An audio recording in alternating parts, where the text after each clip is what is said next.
चेहरे की स्किन अगर लटक रही है आपकी तो फिर क्या करना चाहिए। बहुत सारी टिप्स हैं, बहुत सारी बातें हैं जो पहले भी कर चुका हूँ, लेकिन आज एक आपको ऐसा नुस्खा दूंगा जिसका इस्तेमाल करके आप यकीनी तौर पे स्किन को टाइट भी कर सकते हैं, खूबसूरत भी कर सकते हैं। बिस्मिल्लाहिर्रहमानिर्रहीम, अस्सलाम वालेकुम। और आज की ये वीडियो उन लोगों के लिए बहुत ज़बरदस्त होने वाली है जिनकी स्किन लटक रही है, सैगिंग हो गई है, चाहे वो अब किसी भी एज में हो। पहले हम देखते थे कि स्किन सैगिंग स्टार्ट होती थी कोई 30 साल 35 साल के बाद, लेकिन अब ख़राब डाइट, स्ट्रेस, ख़राब लाइफस्टाइल और ये सारी चीज़ें मिल मिला के 26-27 साल के लड़के लड़कियों की भी स्किन्स ढलकना शुरू हो गई हैं, लटकना शुरू हो गई हैं। और स्पेशली उन लोगों की भी जो बहुत गलत अंदाज में क्रैश डाइट करते हैं, बग़ैर किसी को कंसल्ट किए डाइट करते हैं, उनके लिए भी ये मसला बहुत ज़्यादा हो जाता है। तो आज का ये नुस्खा उन सब लोगों के लिए बहुत ज़बरदस्त है। नोट कर लीजिए, सिर्फ 3 चीज़ें हैं और उसको किस तरह इस्तेमाल करना है और उसके बाद क्या इस्तेमाल करना है, इन सब चीज़ों को गौर से सुनिए, तफसील से सुनिए। पहले नुस्खा नोट कर लीजिए। इसमें हमें चाहिए लीमू के छिलकों का पेस्ट। दूसरी चीज़ हमें चाहिए अलसी के बीजों की जेल। तीसरी चीज़ हमें चाहिए गोंद कतीरा। ठीक है, ये 3 चीज़ें हमारे इंग्रेडिएंट्स हो गए। अब इनको तैयार कैसे करना है ये आप देखते हैं। इसमें हमने ये करना है कि जो लीमू के छिलके, हम लीमू इस्तेमाल कर लेते हैं, तो छिलकों को आप पेस्ट बना के यानी ब्लेंडर में डालिए सारे छिलके, थोड़ा सा पानी डाल लीजिए और उसके बाद उसको ब्लेंड कर लीजिए, तो बिल्कुल आपके पास पेस्ट आ जाएगा, चटनी की तरह का आ जाएगा। आप चाहें तो उसको फ्रीज़ भी कर सकते हैं और वक्त पे निकाल के उसको डिफ्रॉस्ट करें और उसके बाद उसमें ये बना लीजिए। पहली चीज़ हो गई हमारे पास लीमू के छिलकों का पेस्ट। दूसरी चीज़ हमें चाहिए अलसी के यानी कि फ्लैक्स सीड्स के बीजों की जेल। वो कैसे बनती है कि आपने फ्लैक्स सीड्स पानी में थोड़ी देर पकाने, आप थोड़ी देर पकाएंगे तो आप देखेंगे कि पानी जेल की शक्ल बनता जाएगा। तो आपने उसको छन्नी में छान लेना है, बीज अलग रह जाएंगे, सिर्फ जेल आपको चाहिए होगी। और इसके बाद तीसरी चीज़ हमें चाहिए गोंद कतीरा का पाउडर। अच्छा, अब करना क्या है कि हमने 1 चम्मच, 1 टीस्पून या हाफ़ टी स्पून, डिपेंड करता है कि फेस कितना बड़ा है, उस हिसाब से आपको 1-2 दफ़ा में आइडिया हो जाएगा। मैं हाफ़ टी स्पून से आपको बता देता हूँ।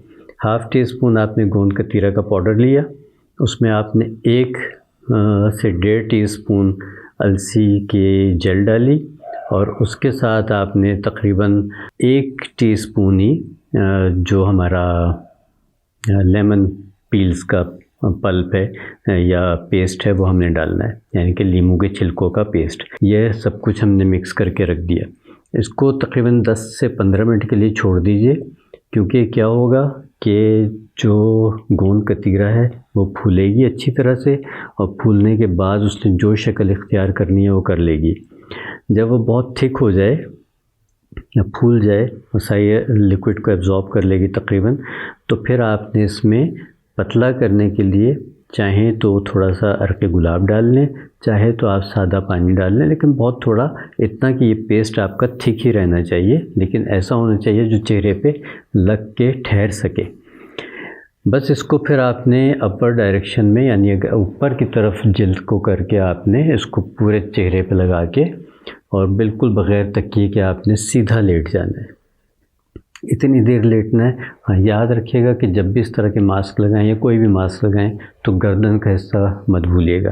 तो गर्दन पे और चेहरे पे लगा के तकरीबन 15-20 मिनट के लिए रूम टेम्परेचर पे लेट जाइए। कोशिश कीजिएगा कि ऊपर पंखा ना चल रहा हो, वरना वो फ़ौरन खुश्क हो जाएगा और वो रिज़ल्ट नहीं मिलेगा।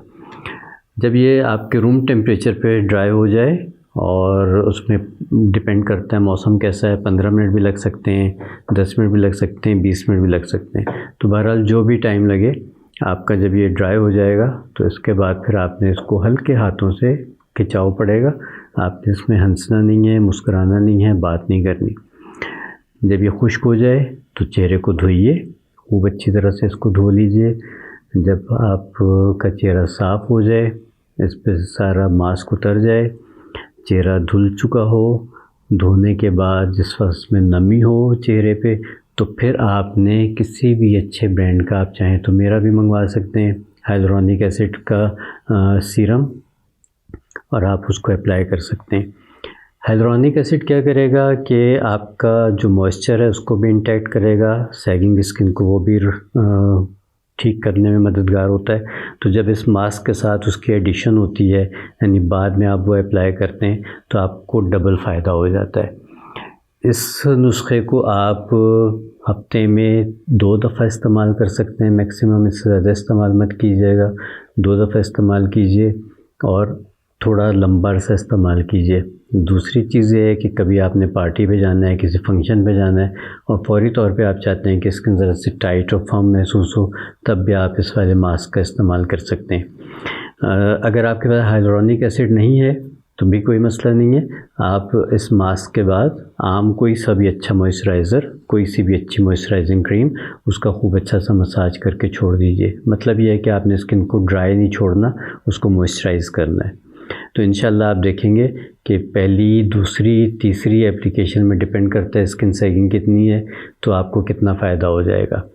और फिर आपकी स्किन न सिर्फ ये कि सैगिंग से बचेगी, बल्कि इसके दाग धब्बे भी ठीक होंगे, ओपन पोर्स भी ठीक होंगे और इस पे ग्लो भी आएगा, स्किन इवन टोन भी होना शुरू हो जाएगी।